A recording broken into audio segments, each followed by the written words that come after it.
Olá, meus queridos alunos e estimados espectadores do programa Prova Final. Mais uma parceria firmada entre a TV Justiça e a Rede de Ensino LFG. Tudo bem com vocês? O meu nome é Emerson Malheiro. Eu sou advogado, doutorando e mestre em Direito e professor de Direito Internacional e Direitos Humanos da Rede de Ensino LFG. Se vocês ainda não conhecem o programa Prova Final, saibam que ele é dividido em 3 blocos. No primeiro bloco, temos o tema do dia, Convenção Internacional sobre a Eliminação de Todas as Formas de Discriminação contra a Mulher, de 1979. Vou apresentar para vocês as principais características desse diploma nas relações exteriores, bem como a forma de aplicação em território brasileiro.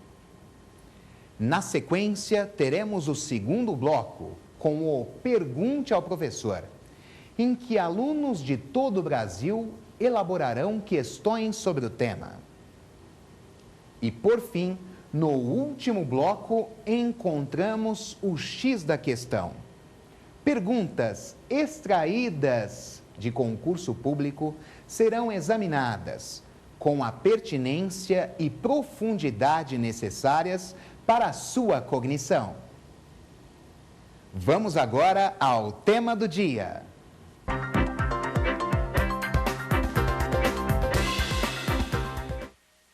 Agora, meus amigos, no tema do dia, vamos acompanhar juntos a Convenção Internacional sobre a Eliminação de Todas as Formas de Discriminação contra a Mulher, de 1979.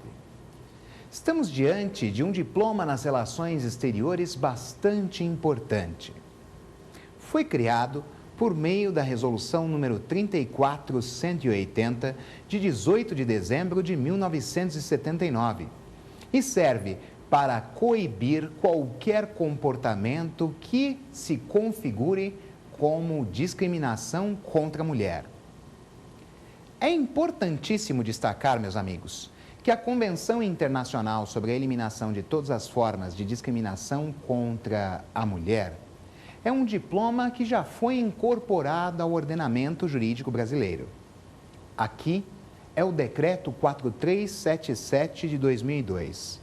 Em breve, falarei para vocês acerca dos seus efeitos em território nacional. De plano, no entanto, preciso informar que esse diploma nas relações exteriores é aquele que possui o maior número de reservas. São 88 reservas realizadas por pelo menos 23 estados. Para que vocês tenham uma ideia, meus amigos, até o Brasil elaborou reservas nesse diploma. Apenas recordando, as reservas são objeções que são feitas a determinados dispositivos do Tratado Internacional. Em outras palavras, isso significa dizer que o Estado que assinou o diploma não cumprirá determinados artigos. É importante ter essa informação porque em todos os tratados internacionais, como regra, é possível a oposição de reservas. Só não se fala em reserva, em ressalva, em objeção, naquele tratado que proíbe expressamente, o que não foi o caso dessa convenção, ou ainda na hipótese de tratado bilateral. Estamos diante de uma convenção multilateral. Ou ainda, quando a reserva eventualmente for incompatível com o objeto do tratado. Isso aconteceu, meus amigos, porque estamos diante de um tratado em que se opera a universalidade. Só que essa universalidade comprometeu a integralidade do tratado.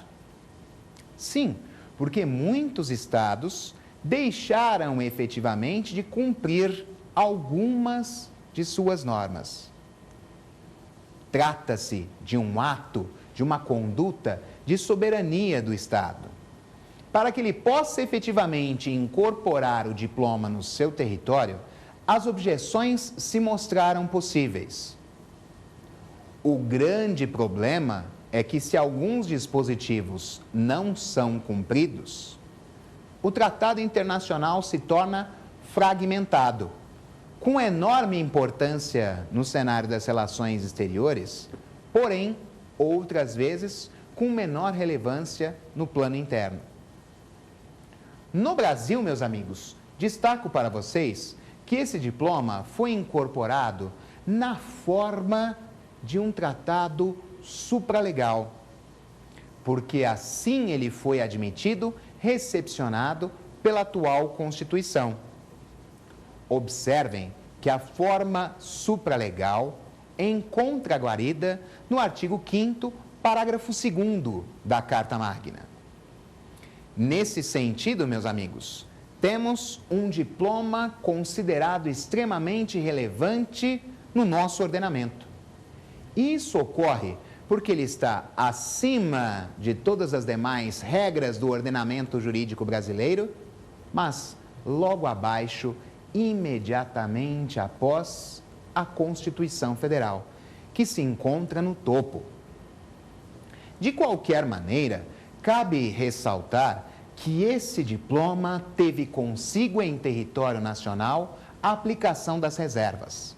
Mas, antes de falar sobre elas e da situação da Convenção no Brasil, é importante destacar que o seu artigo 1º prevê expressamente o significado de discriminação, o que traz como consequência a possibilidade de, no direito interno, normas mais benéficas utilizarem essa convenção como base estruturante para a criação de outras normas.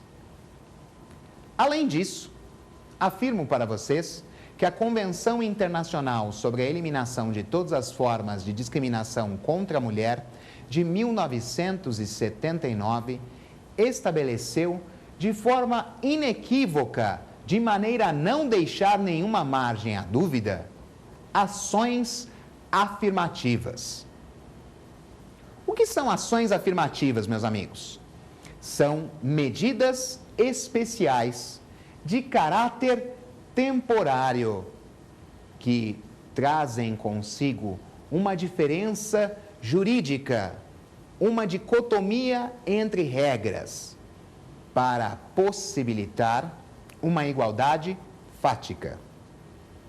Só falamos na existência de ações afirmativas, dessas medidas especiais, quando existe uma diferença fática entre os diferentes grupos. E é claro, essa dicotomia jurídica vai buscar trazer uma igualdade de fato. As ações afirmativas são temporárias porque elas apenas terão duração enquanto existir essa diferença de fato. Quando for encontrada, alcançada uma igualdade fática, a medida deverá desaparecer. As ações afirmativas se mostram muito importantes, porque sabemos, principalmente em território nacional, que existem diferenças de fato entre homens e mulheres. Todos nós sabemos, por exemplo, que uma mulher que ocupe o mesmo cargo, que realize a mesma função de um homem nas mesmas condições, recebe pelo menos um salário 20% menor. Se não existe peculiaridade em relação ao cargo ou função, cuida-se de uma medida discriminatória. Nessa hipótese, ações afirmativas podem trazer um efeito bastante positivo. A discriminação deve ser eficazmente repudiada, eliminada, afastada do ordenamento jurídico de um Estado. No entanto, muitas vezes as regras internas não conseguem alcançar a igualdade de fato. Então, esse tratado internacional assinado e incorporado eficazmente no ordenamento jurídico de um Estado encampa a necessidade de estabelecer tais ações afirmativas. Na mesma toada, meus amigos, preciso dizer para vocês que no caso do Brasil, houve a oposição de reservas. O Brasil realizou ressalvas em relação àqueles artigos relacionados à família e também às sucessões. No que é pertinente ao casamento, em 1984, quando o Brasil ratificou a Convenção Internacional sobre a Eliminação de Todas as Formas de Discriminação contra a Mulher, houve tais oposições, tais reservas foram consignadas. De qualquer forma, preciso informar vocês que tais reservas surgiram no âmbito da Constituição Federal anterior. Na verdade, a Emenda Constitucional número 1 de 1969.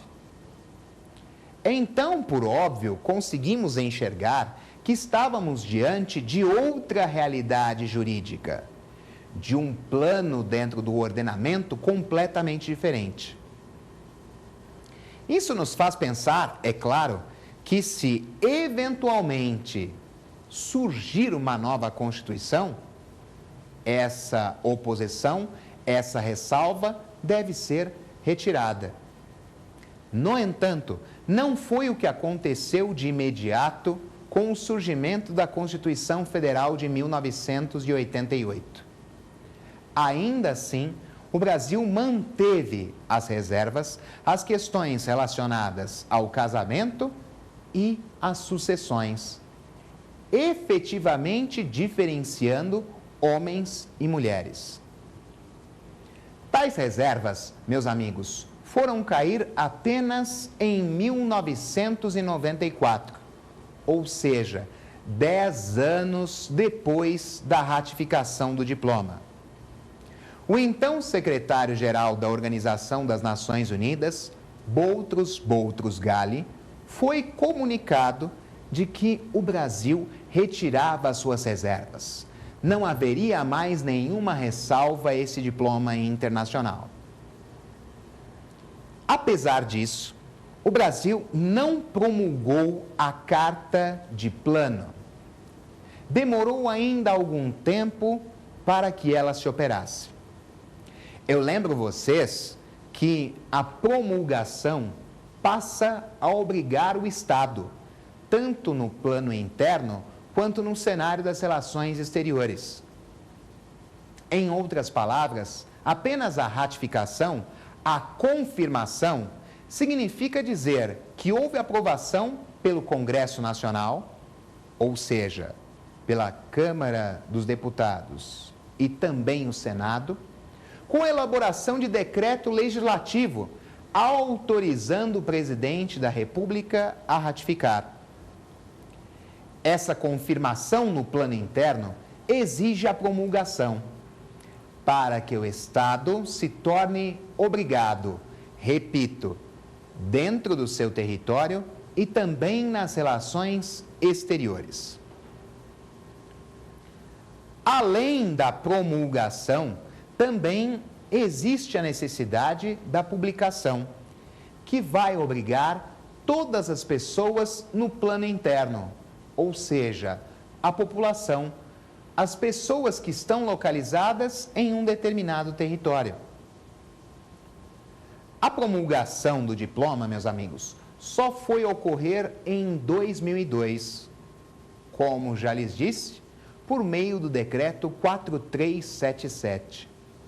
A partir desse instante, o diploma foi eficazmente incorporado no ordenamento jurídico brasileiro e na condição de norma supralegal de acordo com o atual posicionamento do Supremo Tribunal Federal, logo abaixo da Carta Magna. Naquele período histórico, por óbvio, ainda não havia esse posicionamento do Supremo, que só foi aparecer em 2008. No entanto, atualmente tal questão já se mostra superada. O diploma ganha enorme relevância no ordenamento jurídico brasileiro.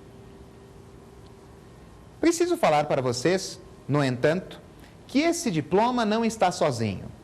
A Convenção Internacional sobre a Eliminação de Todas as Formas de Discriminação contra a Mulher, de 1979, possui outro tratado internacional que lhe faz companhia no plano interno brasileiro. Isso mesmo, falando de forma bem simples. A Convenção de Belém do Pará, de 1994, que é outro tratado internacional, cuida da hipótese de violência contra a mulher. Desse modo, temos diplomas que se complementam, que efetivamente trazem consigo normas que coíbem, de um lado, a discriminação contra a mulher, que é o caso da Convenção Internacional sobre a Eliminação de Todas as Formas de Discriminação contra a Mulher, e, de outro lado, a Convenção de Belém do Pará, que tem por objetivo prevenir, punir e erradicar a violência contra a mulher. Preciso informá-los que temos diplomas completamente diferentes. Não podemos confundir a Convenção Internacional sobre a Eliminação de Todas as Formas de Discriminação contra a Mulher com a Convenção de Belém do Pará. As suas previsões são diferentes e, como acabei de informar, complementares. Se eventualmente vocês forem questionados no exame de ordem ou em provas de concursos públicos acerca do surgimento da Lei Maria da Penha, não há dúvida de que a previsão, bem como a base fundamental, está na Convenção de Belém do Pará, não na Convenção Internacional sobre a Eliminação de Todas as Formas de Discriminação contra a Mulher. Além disso, a Convenção Internacional dispõe de mecanismos de monitoramento, o que significa dizer que é possível a verificação no plano interno do Estado da existência de eventual discriminação, que deve ser efetivamente coibida, proibida, afastada de um ordenamento jurídico. No entanto, apesar da existência desses mecanismos de monitoramento, só foi possível a petição elaborada pela própria mulher, de maneira individual ou em grupo, a partir de 2002, quando foi elaborado um protocolo, ou seja, um tratado acessório com previsões dessa natureza.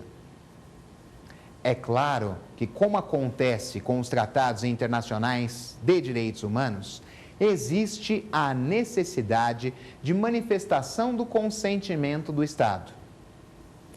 Claro, meus amigos, afinal, não há de se falar em monitoramento no plano interno sem que exista prévia manifestação do consentimento. Isso porque o Estado se encontra sob a égide de soberania. Em outras palavras, uma qualidade que caracteriza o poder político supremo de um Estado, como afirmação de sua personalidade independente, autoridade plena e governo próprio, dentro do território nacional e também nas relações exteriores.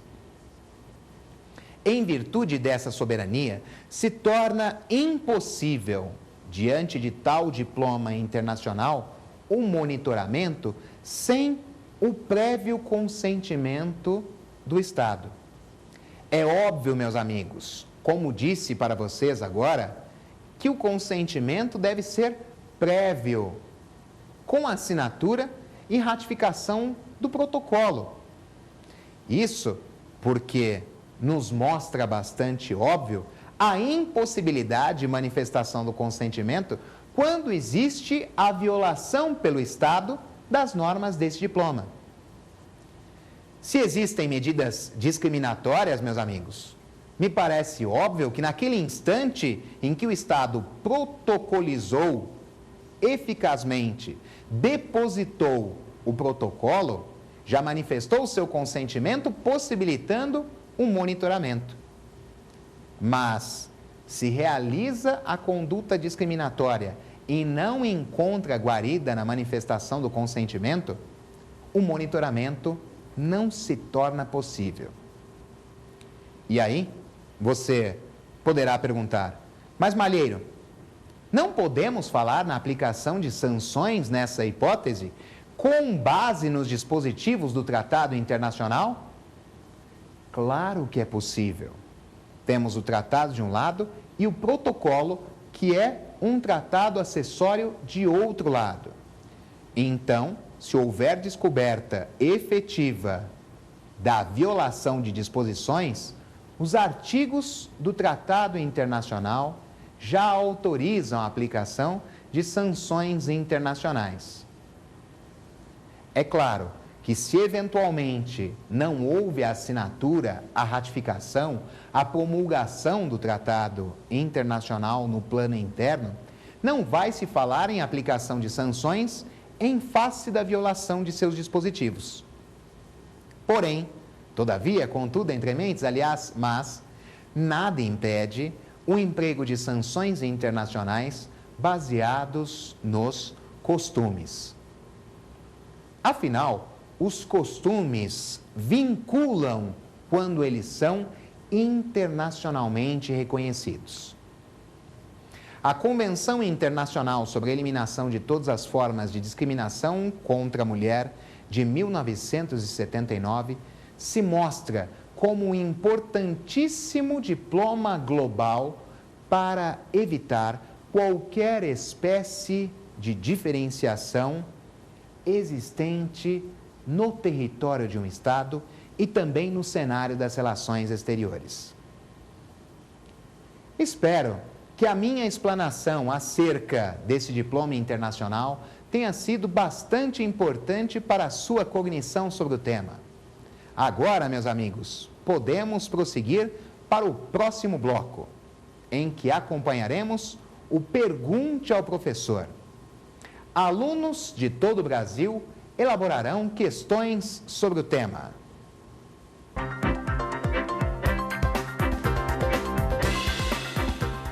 Vamos agora, meus amigos, para o Pergunte ao Professor, em que alunos de todo o Brasil elaborarão questões sobre o tema. Você também pode enviar a sua pergunta para o provafinal@aesapar.com. Será uma enorme satisfação respondê-la. Vamos agora à nossa primeira pergunta. Professor, por que o Brasil apresentou tantas reservas à Convenção Internacional sobre a Eliminação de Todas as Formas de Discriminação contra a Mulher? É verdade. O Brasil apresentou uma série de reservas à Convenção Internacional sobre a Eliminação de Todas as Formas de Discriminação contra a Mulher, de 1979. Fez isso em 1984, quando da ratificação do diploma. Isso aconteceu porque o Brasil se encontrava sob outro sistema jurídico, em que se considerava a existência de diferenciação entre homens e mulheres no casamento e também no que é pertinente às sucessões. Assim, exemplificadamente, a mulher naquele período não tinha a opção, não tinha a possibilidade de escolher o seu próprio nome. Uma vez casada, trazia consigo o sobrenome do marido. E é claro, na Convenção Internacional havia dispositivo que trazia liberdade para a mulher nesse sentido. Então, em face da diferenciação entre as normas, que trazia como consequência uma dicotomia social no tratamento em face da mulher, o Brasil elaborou uma série de objeções. Ressalvas foram feitas para que o diploma pudesse ser efetivamente incorporado no ordenamento jurídico brasileiro. Curioso é saber que, apesar da oposição de reservas, o Brasil não incorporou de plano, porque, apesar de realizar a ratificação, não promoveu a promulgação, que obriga efetivamente o Estado a cumprir as disposições do diploma. Como disse para vocês, depois da ratificação, a promulgação só foi acontecer muito tempo depois, em 2002.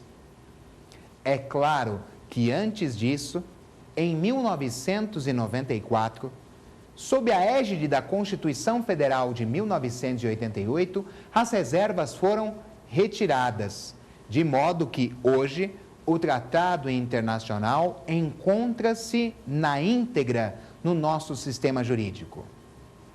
E mais, para complementar, é importante destacar que também existiu a incorporação do protocolo adicional, que traz consigo um sistema de monitoramento completo, já que as mulheres, de forma individual ou em grupos, poderão elaborar petições requerendo a vigilância ou monitoramento no plano interno de um Estado. Vamos agora, meus amigos, à segunda pergunta. Professor, houve uma distância muito grande entre a ratificação da Convenção Internacional sobre a eliminação de todas as formas de discriminação contra a mulher e a promulgação pelo Brasil. Por que isso aconteceu? É verdade. Houve uma distância muito grande entre a ratificação do diploma, que se deu em 1984, e a efetiva promulgação, que só foi surgir em 2002. Isso aconteceu em face do contexto jurídico em que o Brasil se encontrava. Apesar de, em 1988, termos uma nova Constituição, o sistema jurídico brasileiro ainda passava por diversas modificações. Desse modo, apenas quando essas modificações no plano legislativo se consolidaram, é que o Brasil, por meio de seus representantes, se sentiu seguro para a efetiva promulgação da Convenção Internacional sobre a Eliminação de Todas as Formas de Discriminação contra a Mulher. Observem vocês que o diploma é originalmente de 1979. E apesar de já nos encontrarmos sob um novo ordenamento jurídico completo, sob a égide de uma nova Constituição, ainda existe no plano fático diferenciação entre homens e mulheres. Muitas vezes verificamos no Brasil a existência de discriminação contra a mulher, o que autoriza medidas especiais, ações afirmativas. Esse distanciamento entre a ratificação e a promulgação apenas estimulou o emprego de tais medidas especiais, que trazem diferenças no plano jurídico com a finalidade de se alcançar uma igualdade de fato. Observem vocês, meus amigos, que se o Brasil operasse com celeridade, é possível que alcançasse uma igualdade de fato entre homens e mulheres, de forma muito mais rápida e segura. Posso lhes dizer claramente que houve uma falha no nosso sistema jurídico. A incorporação de fato se mostrou extremamente lenta. E apesar deu diploma já se encontrar no nosso ordenamento há 11 anos, a diferenciação entre homens e mulheres, apesar de se encontrar diminuindo paulatinamente, ainda existe de forma categórica. Esperemos que se afastem quaisquer diferenças entre homens e mulheres, tanto no plano jurídico quanto no plano fático no nosso sistema no Brasil. Vamos agora, meus amigos, à terceira questão. Professor, se o Brasil já tinha manifestado seu consentimento em relação à Convenção Internacional sobre a eliminação de todas as formas de discriminação contra a mulher, por que ratificou em 1995 e promulgou em 1996 a Convenção do Belém do Pará? Como disse para vocês, é muito importante que saibamos a diferença entre os dois diplomas internacionais. De um lado, a Convenção Internacional sobre a Eliminação de Todas as Formas de Discriminação contra a Mulher e, de outro lado, a Convenção de Belém do Pará.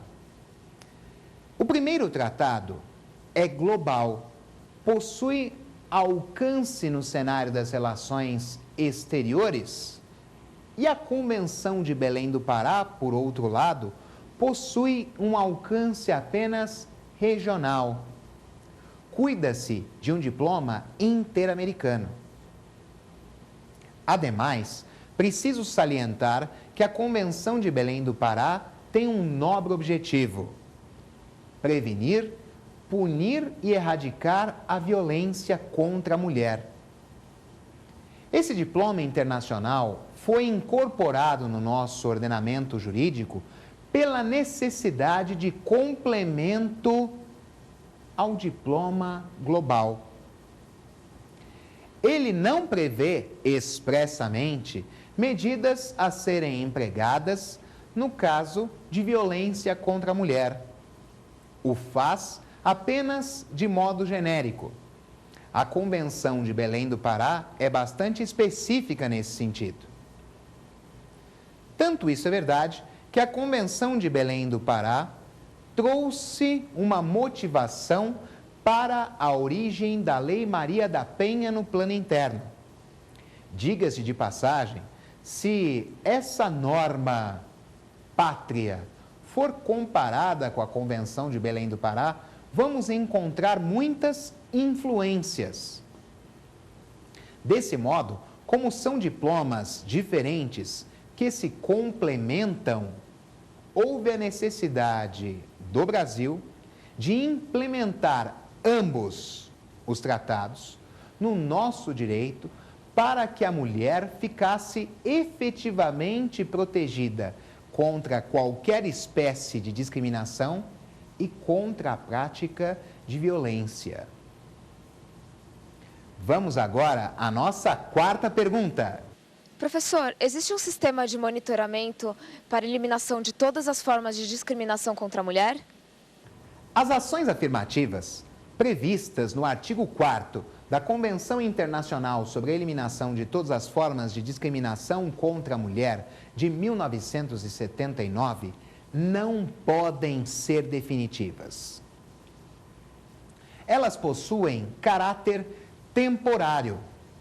E isso acontece porque as ações afirmativas, que são medidas especiais, trazem consigo uma diferença jurídica entre homens e mulheres.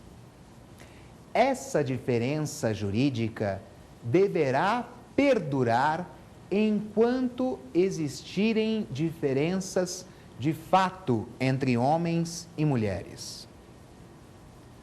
Quando essas diferenças de fato desaparecerem ou forem substancialmente minoradas, as ações afirmativas deverão desaparecer. Afinal, os objetivos dessas medidas especiais é que se encontre uma igualdade de fato entre homens e mulheres. A partir do instante em que essa igualdade é encontrada, as ações afirmativas deverão desaparecer. Preciso salientar para vocês que as ações afirmativas constituem discriminações positivas, o que significa dizer que elas podem ser admitidas no cenário das relações exteriores e também no plano interno de um Estado. É o contrário do que ocorre com uma discriminação negativa, que atinge a pessoa eliminando um processo de igualdade. A discriminação positiva, por outro lado, traz uma igualdade entre grupos que se mostram completamente diversos e separados em uma determinada sociedade.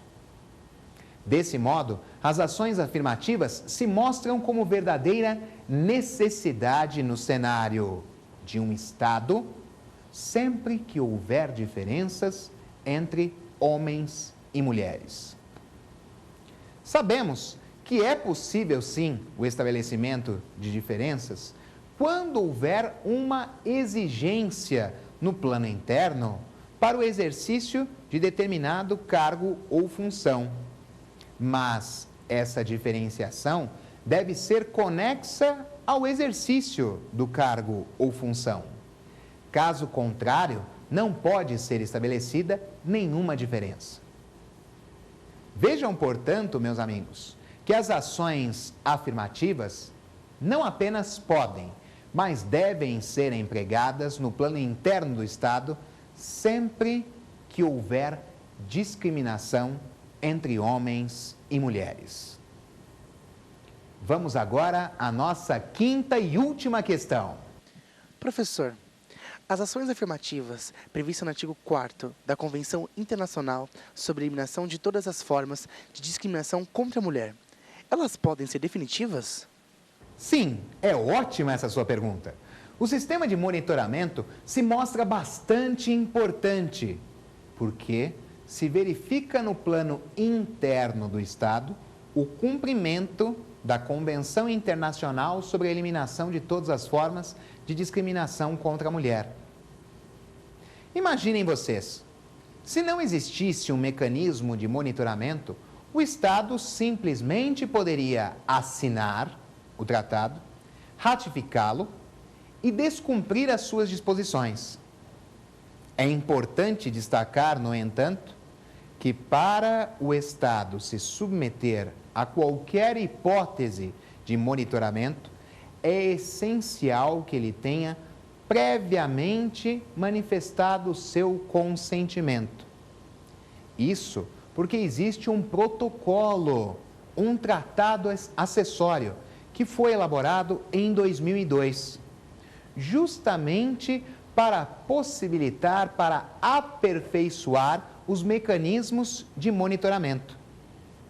E o Estado, ao concordar, flexibiliza a sua soberania. Isso acontece, meus amigos, porque a soberania atualmente não é mais aquela existente lá no século XVII, com a assinatura dos Tratados de Westfália em 1648. Ali, naquele instante histórico, a soberania era inflexível, sendo impossível, inclusive, falar sobre extradição, expulsão, deportação, porque o próprio Estado era o responsável para resolver todos os problemas. Hoje, verificamos que nada impede, no cenário das relações exteriores, a existência de mecanismos de monitoramento, em que se verifique, no plano interno, o cumprimento de determinado tratado internacional.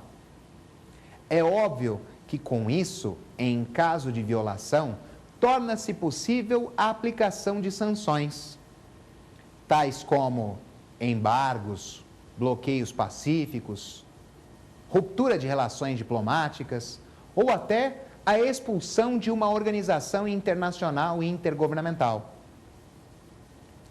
No entanto, meus amigos, vejam vocês que só podemos falar na aplicação de sanções internacionais quando a transgressão se mostra patente. E só é possível a sua verificação se cuidarmos de um monitoramento no cumprimento dos dispositivos desse tratado internacional. Desse modo, se eventualmente um Estado promove a discriminação ou se mostra omisso diante de uma discriminação presente no seu ordenamento jurídico ou no plano fático em seu território, nada impede que sejam aplicadas sanções internacionais.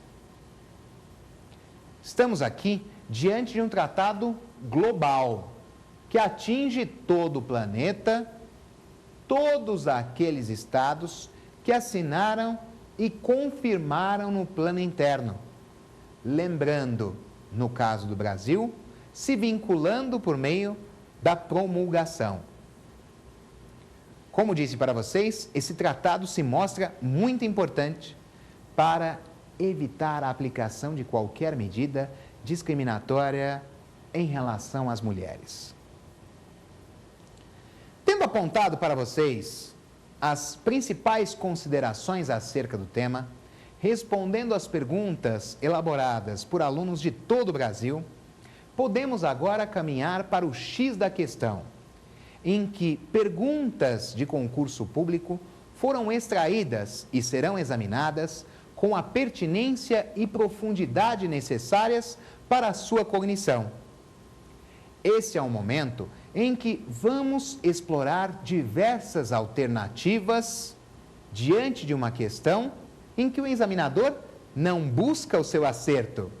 Sim, nós vamos verificar que as questões de hoje são fantásticas, pois podem confundir eventualmente o candidato despreparado. O que não é seu caso, não é verdade? Afinal, você está aqui acompanhando o programa Prova Final. Vamos agora ao X da questão.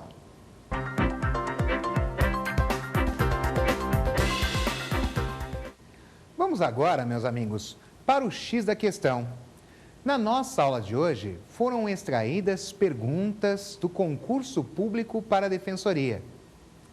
Vocês vão ver, inclusive, que existem alternativas muito peculiares que deverão ser examinadas com bastante atenção.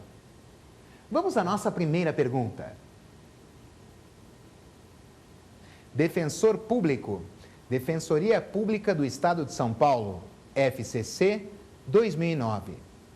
No sistema global, a Convenção sobre a Eliminação de Todas as Formas de Discriminação contra a Mulher, ratificada pelo Brasil em 1984, é um marco no tocante ao combate da discriminação contra a mulher e na afirmação de sua cidadania.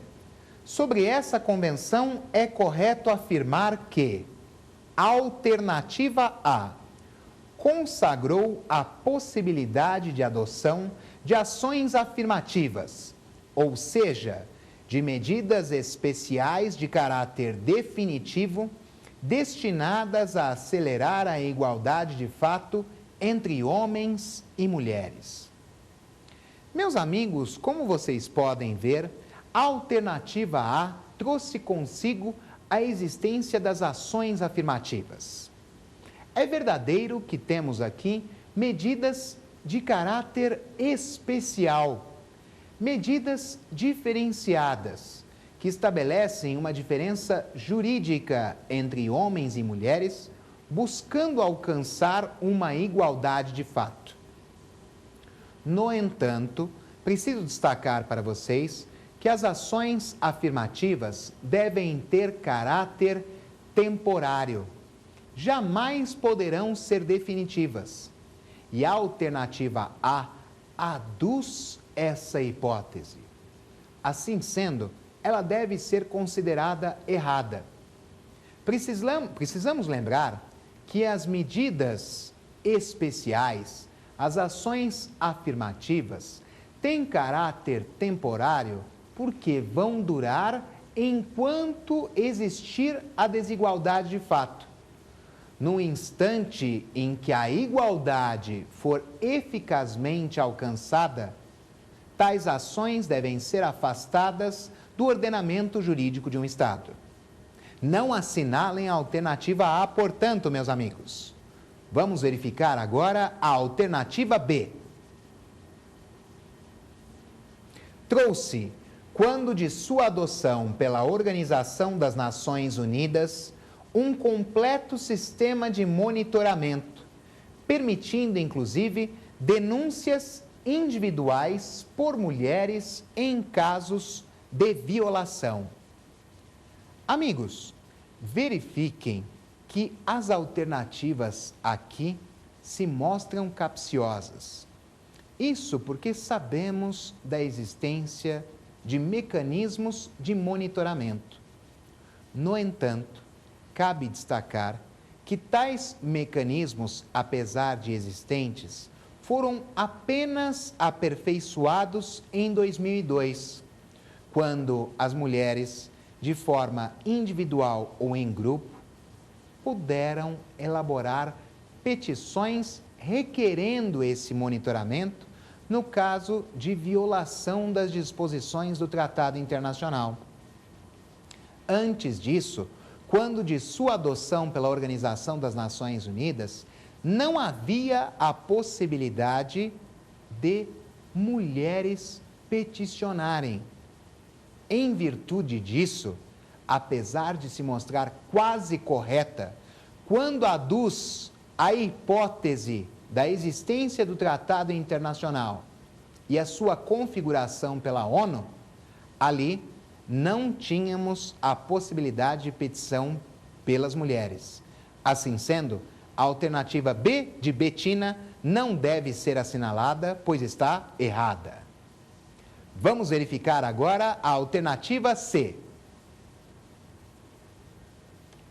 A adoção pelo Brasil do protocolo facultativo à Convenção em 2002 aperfeiçoou a sistemática de monitoramento da Convenção com a possibilidade de apresentação de denúncias por mulheres, individualmente ou em grupos, em casos de violação.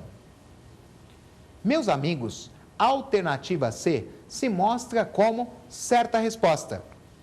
Como verificamos na nossa exposição, apesar da existência de mecanismos de monitoramento, só podemos falar da efetividade na petição elaborada pelas mulheres individualmente ou em grupo com o protocolo adicional de 2002. Letra C se mostra como certa resposta. Vamos verificar agora a alternativa D. Respeitou as diferenças culturais e a diversidade étnica ao permitir diferentes direitos e responsabilidades durante o casamento e por ocasião da sua dissolução, permitindo que cada estado faça sua regulamentação interna. Como já sabemos, meus amigos, a alternativa D, de Deolinda, se mostra errada.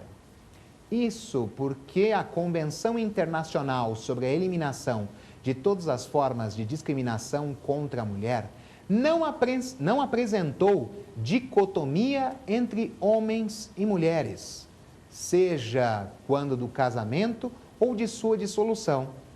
Muito pelo contrário, no direito interno brasileiro é que existia tais diferenças. E se existiam tais diferenças, podemos eliminá-las, porque a Convenção não prevê. Verifiquemos agora a alternativa E. Ao evitar impor muitas obrigações aos Estados partes que significassem ruptura imediata com padrões estereotipados de educação de meninas e meninos, logrou obter o maior número de ratificações de uma convenção da Organização das Nações Unidas. Meus amigos, de fato, temos um tratado internacional com um grande número de ratificações. No entanto, o diploma não traz dispositivos dessa natureza, visando alcançar a universalidade. Desse modo, devemos afastar a alternativa E de Emerson, que se mostra incorreta, está errada. Vamos verificar agora a questão número 2. Defensor Público, Defensoria Pública do Estado de São Paulo, 2007, FCC. Nos tratados internacionais de direitos humanos, abaixo relacionados, o que possui o maior número de reservas formuladas pelos respectivos Estados-partes é a Convenção, alternativa A, sobre a eliminação de todas as formas de discriminação racial. Esse diploma internacional se mostra muito importante. Ele foi elaborado em 1965 e também está presente no ordenamento jurídico brasileiro. No entanto, a alternativa se mostra como errada. Vamos verificar agora a alternativa B, relativa ao Estatuto dos Refugiados. Tal diploma internacional também se mostra relevante, mas não é aquele que possui o maior número de reservas no cenário das relações exteriores. Vamos verificar agora a próxima alternativa. Alternativa C, sobre os direitos da criança. Temos nesse tratado internacional uma série de informações relevantes no que é pertinente ao tratamento da criança, tanto no cenário das relações exteriores quanto no direito interno, mas não se mostra como o tratado internacional que teve o maior número de reservas. Verifiquemos agora a alternativa D, sobre a eliminação de todas as formas de discriminação contra a mulher. Como vimos, o Diploma Internacional em Apreço, a Convenção Internacional sobre a Eliminação de Todas as Formas de Discriminação contra a Mulher, de 1979, é o tratado internacional com o maior número de reservas. Disse para vocês que a sua universalização comprometeu sua integralidade. Desse modo, meus amigos, deve ser essa assinalada como certa resposta. Verifiquemos agora a alternativa E. Contra a tortura e outros tratamentos ou penas cruéis, desumanos ou degradantes. Esse tratado internacional, meus amigos, também é bastante importante. Fez surgir no direito interno brasileiro a lei contra a tortura. No entanto, não foi o tratado internacional com o maior número de reservas. Assim, a alternativa E deve ser afastada e você deve assinalar a alternativa D, de Deolinda, como certa resposta. Amigos, com isso terminamos mais um programa Prova Final. Espero que meus ensinamentos tenham sido úteis para a sua cognição. Envio-lhes um forte abraço, desejo-lhes muito sucesso, contem sempre comigo.